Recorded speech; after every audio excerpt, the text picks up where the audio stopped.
எல்லோருக்கும் வணக்கம். இந்தியாவுக்கும் நியூசிலாந்துக்கு இடையில மிக முக்கியமான இந்த ஃப்ரீ ட்ரேட் அக்ரிமெண்ட் சைன் பண்ணிட்டதுனால ஸ்டாக் மார்க்கெட்ல உடனடியாக ஏதாவது ரேலி இருக்குமா அல்லது இருக்காதா அப்படின்றதா இப்போ மிக முக்கியமான கேள்வி. இதுக்கு நம்மளுக்கு காலையில் நாளைக்கு கிஃப்ட் நிஃப்டி ஓப்பன் ஆகும்போது நம்மளுக்கு ஒரு கிளியர் சிக்னல் அப்படின்றது கிடைச்சிரும். ஸோ இது நம்மளுக்கு ஒரு நல்ல க்ரோத் சிக்னல் தான். கண்டிப்பாக கடைசிக்கு நியூசிலாந்துக்கு ஏற்றுமதி பண்ணுறவங்களுக்காவது இது ஒரு நல்ல விஷயம். இந்த சமயத்தில் குறுக்க இந்த கௌசிக் வந்தால் என்ன பண்ணுவீங்க அப்படின்ற மாதிரி இந்த குரூட் ஆயிலினுடைய விலை தொடர்ந்து நம்மளை தொந்தரவு பண்ணிக்கிட்டே இருக்கு. பெட்ரோல் ரூபத்தில், டீசல் ரூபத்தில் நம்மளுக்கு இனி என்னென்ன அடுத்தடுத்த தொந்தரவுகள் செய்ய போகுது அப்படின்றது தெரியல. இவன் ஒருத்தன் தான் இப்போ நம்மளுக்கு முட்டுக்கட்டையாக இருக்கான். எம்சிஎக்ஸ்னுடைய க்ரூட் ஆயில்லாம் பார்க்கும்போது 2.5% ஏறி ட்ரேட் ஆகிட்டு இருக்கு. எப்படிங்க இது உருப்படும் அப்படின்ற மாதிரி நமக்கு ஒரு பக்கம் பாரமாக. ஏன்னா இன்னும் ஒரு மாதத்துக்குள்ளே நம்மளுக்கு Q4 ரிசல்ட் சீசன் முடிஞ்சிடும். Q4 ரிசல்ட் வர்றதுனால தான் நம்ம பல பங்குகளை திடீர்னு மிகப்பெரிய உச்சத்தில் பார்த்துக்கிட்டு இருக்கோம். இங்கே பார்த்தீங்களா, வருண் பெவரேஜஸ்ல இன்னைக்கு மிகப்பெரிய ஒரு ட்ராமா. Q4 ரிசல்ட்டை வச்சுக்கிட்டு இன்னைக்கு 6% என்பது மேல் நோக்கி ஏறிடுச்சு. வெயில் காலம் வந்துடுச்சுன்னா இவனையெல்லாம் கையில் பிடிக்க முடியாதே அப்படின்ற ஒரு கான்செப்ட் அப்பப்போ ஒவ்வொரு வருஷத்துக்கும் இந்த வருண் பெவரேஜஸ்க்கு வரும். அது இந்த வருஷம் ஒர்க் அவுட் ஆயிடுச்சு. ஸோ இந்த வருண் பெவரேஜஸ் இப்போ இருக்கக்கூடிய சமயத்தில் அவனுடைய சார்ட்டை பார்த்தா மிகவும் அதிசயமாக கடந்த ஒரு வருஷத்தினுடைய உச்சத்தை இந்த Q4 ரிசல்ட் சீசனை சாதகமாக வச்சுக்கிட்டு தன்னுடைய பழைய உச்சியை பிடிச்சிக்கிட்டான். ஆக மொத்தம் இந்த வருஷத்தில் எப்படி சம்பாரிச்சு கொடுத்துருக்கான் பாருங்க. 440 ஒரு 540 வரைக்கும் ஒரு ரவுண்டு, ஒரு 100 ரூபா ஒரு தடவை ரவுண்டு போயிட்டு வந்துட்டான். மறுபடி கிட்டத்தட்ட அதே விலையில் ஒரு 440 விழுந்துட்டு அதே ஒரு 500 520 வரைக்கும் இன்னொரு ரவுண்டு, மொத்தம் 2 ரவுண்டு போயிருந்தான். அப்புறம் 3வது ரவுண்டு இது போகுமா இல்லையா அப்படின்னு பார்த்து கொண்டு இருந்த நேரத்தில் அவனுடைய ரெகுலரான சப்போர்ட் கிட்ட அவன் பிக்கப் ஆகலை. இருந்தாலும் ஸ்மார்ட் மணி கான்செப்டுக்காரங்களுக்கு என்ன கவலை, சப்போர்ட்டில் பார்த்தோமா பணத்தை போட்டோமா அது மேலே வந்தால் பார்த்துக்கலாம், இல்லைன்னா அடுத்த பங்கு பார்க்கலான்ட்டு பார்க்க போயிடுவாங்க. அப்படி தான் இந்த ஏரியாவில் பணத்தை போட்டவங்களுக்கு ஏமாற்றம். அவன் அப்போதைக்கு வரல, மேலே மேலே ஏறுடா அப்படின்னு சொன்னால் கீழே போயிடுச்சு வருண் பெவரேஜஸ். அதுக்கப்புறம் பார்த்தா இறங்கினதையும் சேர்த்து எடுத்து தன்னுடைய பழைய ஹையை இந்த ரிசல்ட் சீசனை சாதகமாக வச்சுக்கிட்டு கம்ப்ளீட் பண்ணிடுச்சு. ஸோ நம்மகிட்ட டைம் இல்லை, இன்னும் ஒரு மாதம்தான் மார்க்கெட்டில் இந்த Q4 ரிசல்ட் சாதகமாக பல பேர்த்துக்கு லாபம் அப்படின்றது பண்ணி கொடுத்துட்ருக்கு. அப்புறம் அடுத்த மாதம் நம்மகிட்ட நியூஸ் இல்லை. அந்த சமயத்தில் இந்த க்ரூட் ஆயிலினுடைய விலை தொடர்ந்து நம்மளை தொந்தரவு பண்ணிக்கிட்டே இருந்ததுன்னு வச்சுக்கோங்க. அப்புறம் கை கெட்டுனது வாய் கெட்டல அப்படின்ட்டு போக வேண்டியதுதான். இந்த சமயத்தில் இந்த க்ரூட் ஆயிலினுடைய தொந்தரவு ஒரு மாதத்துக்குள்ளே தீரலினா ஆல்ரெடி நிஃப்டி 200 டேஸ் மூவிங் ஆவரேஜுக்கு கீழே இருக்கிறதுனால பெருசாக ஒன்றும் லாபம் இல்லை. அவன் என்னைக்கு இப்படி மேலே ராக்கெட்டாட்ட வந்தானோ அன்னைக்கு தான் நம்மளுக்கு லாபம். நண்பர்களே, இப்போ நான் சொல்கிறேன் பாருங்க ஒரு மிகப்பெரிய ஒரு கும்பா செய்தி. அதாவது இந்த நிஃப்டி 200 டேஸ் மூவிங் ஆவரேஜ் கீழே ட்ரேட் ஆகிறதே பல ட்ரேடர்களுக்கு மன வருத்தமாக தான் இருக்கும். ஆனால் கிட்டத்தட்ட பெரிய ஹார்ட் அட்டாக்கே வருது அப்படின்ற ஒரு தகவல் என்ன தெரியுங்களா? அவங்க தன்னுடைய மொபைல் அப்ளிகேஷனை ட்ரேடு பண்ணலான்னு சொல்லி லாகின் பண்ணி வச்சா அங்கே ஒன்றுமே இல்லை. பாலைவனத்தில் ஒரே ஒரு பேரிச்சம்பழம் மரம் இருக்குது. சரின்னு அது பக்கத்தில் ஒருத்தன் ஓடி போகிறான். கடைசியில் பார்த்தா அது ஒரு மொட்டை பேரிச்சம்பழம், ஒன்றுமே இல்லை, வெறும் மொட்டையாக நிற்கிது அப்படின்ற மாதிரி ட்ரேடிங் அப்ளிகேஷனை ஓப்பன் பண்ணி வச்சா போட்டு வச்சிருக்கிற பணத்தையும் காணோம், பிளட்ஜ் பண்ணி வச்சிருக்கக்கூடிய ஸ்டாக்ஸையும் காணோம், ஹோல்டிங்ஸையும் காணோம்னா எப்படி ஒரு பிரச்சனை வரும். அப்படி ஒரு சம்பவம் தான் இன்னைக்கு க்ரோ அப்ளிகேஷனில் கிளிச் ஆச்சு அப்படின்னு பல பேர் கமெண்ட் போட்டிருந்தாங்க. நிறைய பேர் என்ன நினச்சிருப்பாங்கன்னா இன்னைக்கு மார்க்கெட் ஏறி இருக்குது வித்தர்லாம் அப்படி இன்னைக்கு இது நினச்சிட்டாங்களே என்னன்றது தெரியல.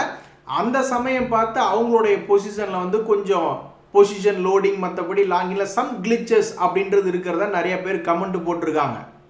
நாங்கள்லாம் டீலராக பல்வேறு புரோக்கர்கிட்ட வேலை பார்த்துக்கிட்டு இருந்தப்ப அவங்க எல்லா பிரான்ச்லேயுமே எல்லா ஊர்லேயுமே ஒவ்வொரு பிரான்ச் வச்சுருந்துருப்பாங்க. அதனால் ஏதாவது பிரச்சனைனா நேராக ஆஃபீஸில் போய் கேட்டுக்கலாம்.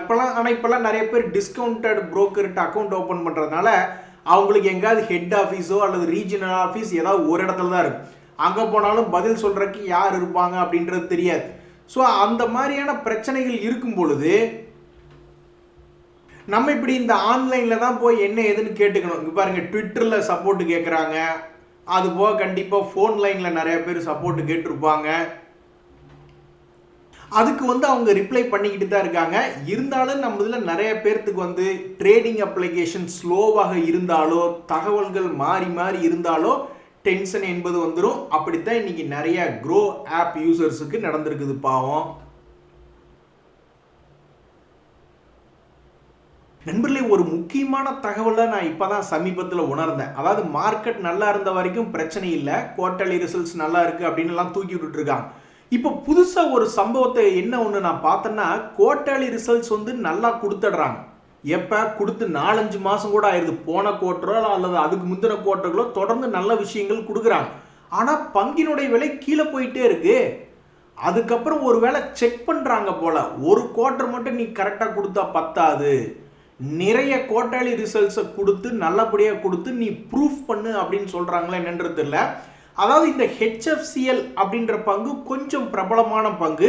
ஆனாலும் துரதிருஷ்டவசமாக கையெடுத்து கும்பிட்டு இறங்கிட்டான். என்ன மன்னிச்சிருங்க, நான் ஒரு கும்பா அப்படின்ட்டு 180 ரூபாயிலிருந்து வெறும் 60 ரூபாய்க்கு சரிவடைந்து விட்ட பங்கு. இந்த சரிவான சமயத்தில் என்ன ஆச்சுன்னா, நெகட்டிவ் ரிசல்ட் கொடுக்க ஆரம்பிச்சுட்டான். அதனால் அதில் பணம் போட்டு வச்சிருக்கிறவங்களுடைய நிறைய பேர்த்தினுடைய மன உறுதி என்பது குறைந்து விட்டுருக்கும். ஸோ 2 குவார்ட்டரில் நெகட்டிவ் ரிசல்ட் அப்படின்றது கொடுத்துருந்தான். அதுக்கப்புறம் செப்டம்பர் குவார்ட்டரில் 72 கோடி லாபம் அப்படின்ற மாதிரி தான் ரிசல்ட் கொடுத்துருந்தாலுமே சமீபத்தில் அது பெருசாக பிக்கப்பே ஆகலை. இப்போ நாம் போய் எடுத்து பார்த்தோன்னு வச்சிங்களேன், இப்போ ஓரளவுக்கு நல்ல ஒரு மாதிரி பேஸ் ஃபார்ம் பண்ணுறதுக்கு ஒரு வருஷம் டைம் எடுத்துக்கிட்ட பிறகு சமீபத்தில் 200 டேஸ் மூவிங் ஆவரேஜை 70 ரூபாய் இடத்துல தாண்டிய பங்கு இப்போ 106 ரூபாய் அப்படின்னு ட்ரேட் ஆகிக்கிட்டு இருக்கு. ஸோ மார்க்கெட்டில் ப்ரூஃப் பண்ண சொல்லுவாங்க போல. சும்மா நீ இஷ்டத்துக்கு லாபம் பண்ணிக்கிட்டு இருப்ப, ஏற்றி விட்டுருப்பாங்க, அப்புறம் நஷ்டம் பண்ணிக்கிட்டு இருப்ப, அப்புறம் உடனே ஏறணுமா மறுபடியும் லாபம் பண்ணு காட்டு அப்படின்ற மாதிரி கடந்த 2 குவார்ட்டர்களில் அது லாபம் செஞ்ச பிறகு ஏற்றி விட்டுருப்பாங்க போல. பார்ப்போம், வரக்கூடிய ஏப்ரல் 30 இவங்களுடைய போர்ட் மீட்டிங் அறிவிப்பு சொல்லியிருக்காங்க. அப்போ இவங்களுடைய ரிசல்ட் எப்படி வருது, டிவிடெண்ட் எவ்வளவு கொடுக்குறாங்க அப்படின்றது பொறுத்து இருந்து தான் பார்க்கணும். இருந்தாலும் இவன் சாதிச்சிட்டான். இவன் என்ன சாதிச்சிருக்கான்னா, கடந்த ஒரு வருஷத்தினுடைய பழைய விலைக்கு வந்தது சாதனை. ஆனாலும் இவன் என்ன பண்ணணும், 2024 இருந்த ரேட்டுக்கு வந்ததுனா தான் பல பேர்த்துக்கு நிம்மதி.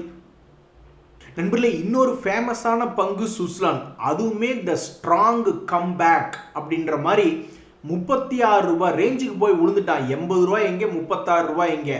அதுக்கப்புறம் இப்போ மறுபடி 57 ரூபாய்னு 200 டேஸ் மூவிங் ஆவரேஜ் தாண்டிய ஒரு பங்கா இருக்கு. ஸோ இப்போ தான் நம்ம ஒரு முக்கியமான விஷயத்தை பார்க்கணும். இப்படி நம்ம பங்குச்சந்தைகள் ராக்கெட் மாதிரி ஒரே மாசத்துல 50% என்பது ஏறுவதும், அதே மாதிரி பாராசூட்டே இல்லாமல் 10வது மாடியிலிருந்து குதிச்சிடுறானுங்க. அந்த மாதிரி திடீர்னு ஒரு 40-50% இறங்குவதும் பார்க்கறதுக்கு ஏதோ பெரிய சொத்தை சம்பாரிச்சு கொடுக்குற மாதிரி இருக்கும். ஆனால் உண்மைக்கு நீங்கள் கணக்கெடுத்து பார்த்தீங்கன்னா, நம்மளுடைய இந்திய மக்களுக்கு த ரியல் வெல்த் எங்கே ஜென்ரேட் ஆகுதுன்னா, ரியல் எஸ்டேட்லேயும் கோல்டுகளையும் வச்சிருக்கிறதுனால தான் வருது. யோசிச்சு பாருங்க, இப்போ உங்கள் அப்பா அம்மா ஒரு 50 பவுன் நகை வச்சிருக்காங்கன்னா டக்குன்னு 50 லட்ச ரூபா ஆச்சு. இதுவே ஸ்டாக் மார்க்கெட்டில் அப்படி 50 லட்ச ரூபா எங்கேயாவது நம்மளால சம்பாதிக்க முடியுதா, வெல்த் சொத்து சேர்த்திருக்க முடிஞ்சுதா? உங்கள் அப்பா அம்மா ஏதோ ஒரு லேண்டு வச்சுருக்காங்க, அல்லது உங்கள் தாத்தா, உங்கள் அப்பா எப்படி வாங்கியிருப்பார் பாவம், அவர்னால மேக்ஸிமம் முடிஞ்சிருக்காது. ஆனால் உங்கள் தாத்தா காலத்தில் 10 ஏக்கரா 20 ஏக்கரான்னு வச்சுருந்தது, அதை அப்படியே உங்கள் அப்பா காப்பாற்றி வச்சுருக்காரு அப்படின்னா கிட்டத்தட்ட 200 கோடி 100 கோடி 50 கோடின்ற சொத்து வந்திருக்குது. ஸோ சாமானிய மக்களுக்கு ரியல் எஸ்டேட் மற்றும் கோல்டு தான் ஒரு மிகப்பெரிய ஒரு செல்வத்தை உருவாக்கி கொடுக்குது அப்படின்றதுல எந்த விதமான மாற்று கருத்தும் இல்லை. நீங்கள் சொல்லலாம், நாராயணமூர்த்தி அவர்கள், இன்ஃபோசிஸ் நாராயணமூர்த்தி அவர்கள் அவருடைய பேர பசங்களுக்கு, அவருடைய வாரிசுகளுக்கெல்லாம் கொஞ்சோண்டு ஸ்டாக்குகள் கொடுத்துருக்காரு, அதெல்லாம் கோடிக்கணக்கில் வருமானம் வருமே அப்படின்ற மாதிரி நீங்கள் சொல்லலாம். அது நம்ம நாட்டில் எத்தனை நாராயணமூர்த்தி அவர்கள் இருக்காங்க? ஆனால் அதே சமயம் நம்ம நாட்டில் எல்லா தாத்தா பாட்டிங்களும் ஏதாவது ஒரு வகையில் ஒரு சின்ன காணி நிலம், ஒரு சிறிய நிலமாவது அடுத்தடுத்த வாரிசுகளுக்கு கொடுத்துட்டு போயிருந்திருப்பாங்க. ஸோ உண்மையான வெல்த் என்பது ரியல் எஸ்டேட் மற்றும் கோல்டில் தான் சமீபத்தில் வந்திருக்கு அப்படின்றது மறுக்க முடியாத ஒரு உண்மை. ஸோ இந்த பசங்களை நம்மடம்னு வச்சிங்களேன், திடீர்னு இவனுக்கு ராக்கெட் மாதிரி மேலே போவானுங்க, நம்மளும் வா அப்படின்ற மாதிரி நினச்சிக்கிட்டு இருப்போம். அப்புறம் பாராசூட்டே இல்லாமல் என்னைக்காவது ஒரு நாள் குதிச்சிருவானு. ஸோ கரெக்டாக அதனுடைய லோனில் போய் ஒரு ஹையில் வெளியே வந்துட்டோம்னா நம்ம பெரிய ஆளுக்கு தான்.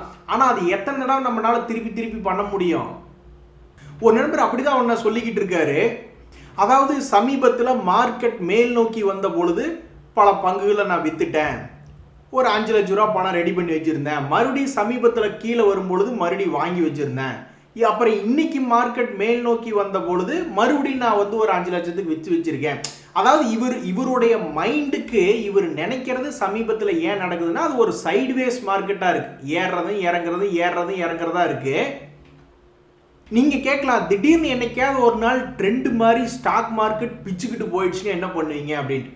அப்போ வந்து அவர் என்ன சொல்றாருன்னா, ஒருவேளை அப்படி பிச்சுக்கிட்டு போயிடுச்சுன்னா கையை மீறி போயிடுச்சேன்னு நான் போய் உச்சத்துலாம் எடுக்க மாட்டேன், அந்த சமயத்தில் நான் பாண்டில் கொண்டு போய் பணத்தை போட்டு வச்சுக்கிட்டு கொடுக்குற வட்டி வாங்கிட்டு சிவனேனுக்கு வந்துவேன். அதாவது எல்லாத்துக்கும் தயாராக இருக்காப்புல. ஸோ கரெக்டாக ராக்கெட் மேலே போயிட்டு ராக்கெட்டு கீழே விழுகிறதுக்கு முன்னாடி தப்பிச்சு வந்துடுறதும் மறுபடியும் லோ ரேட்டில் வாங்கி ஹையில் கொடுக்கறதும் அப்படின்ற வேலையை திறமையாக பண்ணுறவங்களுக்கு காசு இருக்குது இல்லைன்னு நான் சொல்லலை. ஆனால் மல்டி அசெட்டில் குறிப்பாக நம்ம எல்லாருக்கும் பணம் சம்பாரிச்சு கொடுக்கறது அப்படின்னு பார்த்தோம்னா ரியல் எஸ்டேட். யாராவது ஒருத்தர் சென்னையில் ஒரே ஒரு அப்பார்ட்மெண்ட் தான் இருக்குது தம்பினா, ஹலோ அது 1.5 கோடி சொத்து மதிப்பு, ஒரே ஒரு அப்பார்ட்மெண்ட் தான் இருக்கான். அப்புறம் ஒன்றும் பெருசாக இல்லை தம்பி, ஒரு ஒட்டியானை போட்டிருக்காங்க, அப்புறம் கையில் காலையில் மொத்தமாக போட்டால் அது ஒரு 100 பவுன் தம்பி அப்படின்னா, ஹலோ அதுவும் 1 கோடிங்க. அந்த மாதிரி ஸ்டாக் மார்க்கெட் சம்பாரிச்சு தருமானா அந்த அளவுக்கெல்லாம் இங்கே எல்லா குடும்பங்களுக்கும் ஸ்டாக் மார்க்கெட் என்பது இப்போ வரைக்கும் பெருசாக சம்பாரிச்சு தரதில்ல. ஸோ இப்போ வரைக்கும் இன்னைக்கு வரைக்கும் ரியல் எஸ்டேட் மாதிரி சொத்தை நம்மளுக்கு உண்டாக்கி தர்ற ஒரு சொத்து வேற எதுவும் இப்போ வரைக்கும் இல்லை. அதாவது நண்பர்களே, இந்த டேன்லா அப்படின்ற ஷேர் ஒரு காலத்தில் மிகப்பெரிய ஒரு ஹீரோ மாதிரி மேல் நோக்கி ஏறி இருந்தது. அப்பவே ஒரு மல்டி பேக்கர் அந்த காலத்திலே. அதுக்கப்புறம் ஏதோ ஒரு சில பிரச்சனைகள் மார்க்கெட்டில் வந்து அதனுடைய ஸ்டாக் ப்ரைஸ் வந்து அவ்வளவெல்லாம் இருக்கக்கூடாது அப்படின்ற மாதிரி மார்க்கெட்டில் ஒரு எண்ணம், அதனால் தொடர்ந்து சரிவடைஞ்சிக்கிட்டே வந்தது. அப்புறம் கொஞ்சம் மேல் நோக்கி வரும் பொழுது ஏதாவது பழைய ஹையக்கு இது பிரேக் அவுட் ஆகுமா, அந்த காலத்தில் மல்டி பேக்கராக இருந்தானே அப்படின்ற மாதிரிலாம் நிறைய பேர் யோசிச்சுட்டு இருப்பாங்க. ஆனால் அது யாருக்குமே தெரியாது, காலம்தான் பதில் சொல்லணும். இன்னும் 4-5 வருஷம் கழித்து பார்க்கும்பொழுது தான் அது என்னாச்சுன்னே பல பேர்த்துக்கு தெரிய வரும். ஸோ சுஸ்லான் மாதிரியே இந்த டேன்லாவும் ஒரு பிரபலமான பங்கு தான். அவனும் வந்து லோ ரேட்லேருந்து எப்படி மேல் நோக்கி ஏறி பிரபலமாகி சமீபத்தில் இருந்ததோ, ஒரு கம்பேக் கொடுத்ததோ, அதே மாதிரி இந்த பங்குமே செஞ்ச ஒரு உருப்படியான வேலை என்ன அப்படின்னு பார்த்தீங்கன்னா, ஸ்மார்ட் மணி கான்செப்டுக்காரங்களுக்கு எப்படா ஒரு பங்கு தன்னுடைய பழைய முக்கியமான லோக்கு வரும், பணத்தை போட்டு சம்பாதிக்கணும்னு எல்லாம் உட்காந்துக்கிட்டு இருப்பாங்க. அப்படி ஒரு கரெக்டாக லோக்கு வந்த பங்குகளுடைய லிஸ்ட்டில் வந்து இந்த டேன்லா பிளாட்ஃபார்ம்ஸும் போன மாதம் இருந்தது, ஏப்ரல் மாதம் மார்ச் மாதத்தில் இருந்தது. அதுக்கப்புறம் பார்த்தோம்னா முக்கியமான அந்த லோன்லேருந்து ஒரே மாதத்துக்குள்ளே 50% ஏறி 200 டேஸ் மூவிங் ஆவரேஜை தாண்டி இருக்கான் அப்படின்றதான் இன்னைக்கு இந்த டேன்லா அப்படின்ற பங்குல ஒரு செய்தி. ரொம்பவும் சந்தோஷமாக இருந்த ஆபத்து அப்படின்ற மாதிரி என்ன நினச்சாங்கன்னு தெரில. இன்னைக்கு ஏகப்பட்ட பங்குகள் ஏறிட்டு இருக்கீங்கள, நாங்கள் ஆப்போசிட்டில் போய் இறங்கி நிற்கிறோம், பேலன்ஸ் பண்ணும்ல அப்படின்ற மாதிரி இந்த எம்ஆர்பிஎல் பாவம் இன்றைக்கி ஒரு 7.5% இறங்கி கிடக்கு. அதே மாதிரி டாலர் இண்டஸ்ட்ரீஸ் அப்படின்ற பங்கும் ஒரு 7.5% இறங்கி கிடக்கு. இந்த வருஷ ஸ்டார்டிங்லேருந்து இப்போ வரைக்கும் பார்க்கும்பொழுது இந்த டாலர் இண்டஸ்ட்ரீஸ் அப்படின்ற பங்கு தன்னுடைய பழைய ஹையை மீட் எடுத்துட்டு 200 ரூபா ரேஞ்சிலேருந்து ஆல்மோஸ்ட் 350 ரூபா வரைக்கும் போயிட்டு கீழே விழுந்துருங்க இந்த டாலர் இண்டஸ்ட்ரீஸ். இந்த எம்ஆர்பிஎல் அப்படின்ற பங்கு இந்த வருஷ ஸ்டார்டிங்லேருந்து பார்க்கும்போது கொஞ்சம் கூட கவலை இல்லாமல் தான் இருக்குது. ஏன்னா இந்த வருஷ ஸ்டார்டிங்லேருந்து இப்போ பார்க்கல 12% என்பது ஏறி தான் இருக்குது. இன்னைக்கு தான் பாவம் தடாலடியாக ஒரு 7.5% என்பது இறங்கி விட்டது. நண்பர்களே, சந்தோஷம் வரும் பொழுது சந்தேகம் வரும் ஸ்டாக் மார்க்கெட்டில் அப்படின்ற மாதிரி பல்வேறு பங்குகள் ஓரளவுக்கு ரெக்கவரி ஆயிருக்கான். ஆனால் தன்னுடைய ரேலியை கண்டினியூ பண்ணி பழைய ஹையை வந்து பிடிப்பானா அப்படின்ற கேள்வி அப்படின்ற சந்தேகம் இருந்துக்கிட்டே தான் மார்க்கெட்டில். ஒரு உதாரணத்துக்கு பார்த்தீங்கன்னா, சிப்லா அப்படின்ற கம்பெனி ஃபார்மா கம்பெனி ரொம்பவும் ஃபேமஸான ஒரு பங்கு தான். தற்போதைக்கு இதில் என்ன ஒரு செய்தினா 50 டேஸ் மூவிங் ஆவரேஜ் என்பது தாண்டியிருக்கான். இனி இந்த பங்கு தன்னுடைய பயணத்தை தொடர்ந்து தான் இழந்த ஹையை மீட்டெடுக்கிறானா? எல்லாருமே மீட்டெடுத்திருக்கானுங்க. டாக்டர் ரெட்டின்னு ஒரு இதே மாதிரி ஒரு ஃபார்மா கம்பெனி, லூப்பின்னு ஒரு ஃபார்மா கம்பெனி, பல பேர் தன்னுடைய பழைய ஹையை மீட்டெடுத்திருக்காங்க. இந்த பையன் என்ன பண்ணுவான்றது யாருக்குமே தெரியாது. ஆனால் இன்றைய தேதியில் தற்போதைக்கு ஒரு சிறிய அளவில் ஒரு 200 ரூபாய் தன்னுடைய லோ ப்ரைஸ்லேருந்து ஏறி வந்திருக்கு. ஸோ இந்த மாதிரி மார்க்கெட் ஏறும் பொழுது சந்தேகம் வரத்தான் செய்யும், என்ன பண்ண போகிறானே இவனுங்கெல்லாம் அப்படின்றது யாருக்கும் தெரியாது. பட் இன்றைய தேதியில் ஒரு விலை கம்மியாக இருக்கக்கூடிய ஒரு ஃபார்மா கம்பெனியில் இந்த சிப்லாவும் தற்போதைக்கு ட்ரேட் ஆகி கொண்டிருக்கிறது. அதே மாதிரி தான் இந்த சயண்ட் அப்படின்ற பங்கு, டெக்னாலஜி பங்குகளுக்கு எல்லாமே காலில் சுளுக்கு அப்படின்ற மாதிரி எல்லாம் நொண்டி நொண்டி நடந்துக்கிட்டு இருப்பதை போல இந்த சியன்ட் என்பது 2024 வரைக்கும் சம்பாரிச்சு கொடுத்துட்டு, நான் பார்த்த வரைக்கும் சொல்கிறேன் நண்பர்களே, 180 பேர்த்துக்கு மேலே 2024லிருந்து 2025 சரிவடைஞ்சாங்க. ஆனால் 180 பங்குகளுக்கு மேலே 2025 ஒரு 40%, 70, 80%, 100%க்கு மேலே சம்பாரிச்சு கொடுத்தவன்லாம் இருக்கான். 180 பங்குகள்.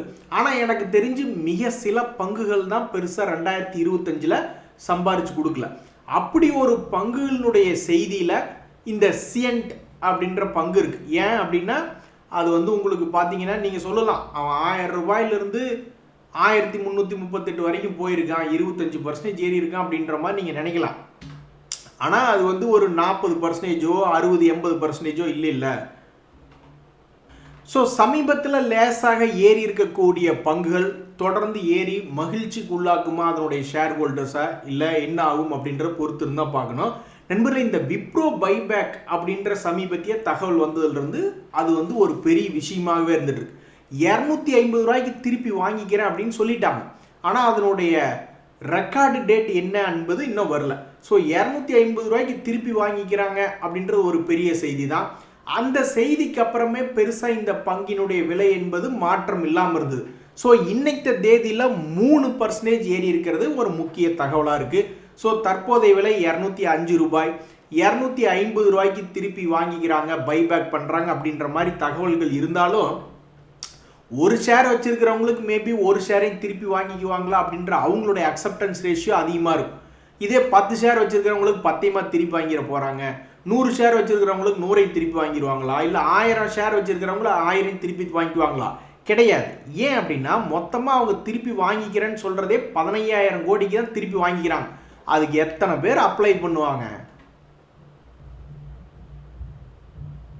நண்பர்களே, மார்க்கெட்டில் வேறு என்ன முக்கியமான தகவல்னா, இந்த இண்டஸ்இண்ட் பேங்க் இன்னைக்கு ஒரு 6% ஏறி 200 days மூவிங் ஆவரேஜுக்கு மேலே க்ளோஸ் ஆனது ஒரு முக்கிய தகவலாக இருக்குது.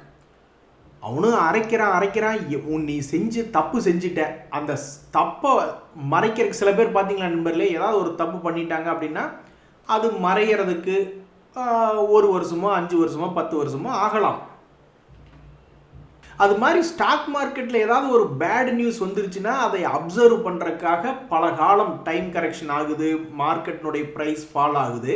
அதுக்கப்புறம் ஒரு கட்டத்தில் அந்த தப்பை தாண்டி மேல் நோக்கி சில கம்பெனிகள் வருது. ஸோ இந்த இண்டஸ்இண்ட் பேங்க்ல அந்த மாதிரி ஏதாவது நடக்குமான்னு தான் பல முதலீட்டாளர்கள் பார்த்துக்கிட்டு இருக்காங்க.